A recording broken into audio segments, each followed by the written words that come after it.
గారు మన జాతీయ పతాక రూపకర్త. ఈయన ఆంధ్రప్రదేశ్ జిల్లాలో జన్మించారు.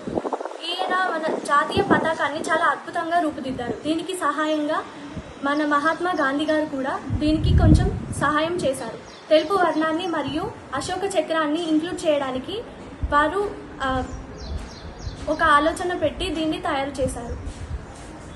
పింగిలి వెంకయ్య గారు అనేక భాషలలో ప్రావీణ్యం కలవారు. వారు మహిళల పట్ల చాలా శ్రద్ధలతో మహిళలను అభివృద్ధి పదంలోకి తీసుకురావడానికి చాలా కష్టపడ్డారు. ఆయన అనేక రంగాలలో ముందుగా ఉండేవారు. భారతదేశం స్వాతంత్ర్యం కోసం కూడా ఎన్నో పోరాటాలు చేశారు. అందులో ఈయన కూడా ఒక పాత్ర ఉంది. భారతదేశం ఎంతో గొప్పగా చెప్పుకునే జాతీయ పతాకాన్ని రూపుదిద్దిన ఈయనకు నిజంగా భారతీయులందరూ చాలా రుణపడి ఉంటారు. భారతీయ జాతీయ పతాకానికి చాలా విలువ ఉంది.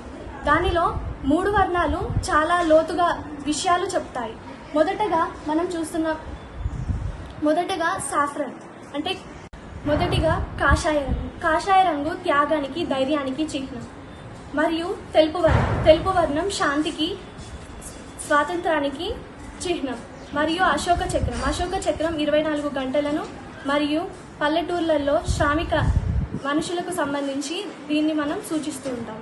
మరియు ఆకుపచ్చ వర్ణం మన పంటలలో పసిడి పంటలకు చిహ్నం. ధన్యవాదాలు.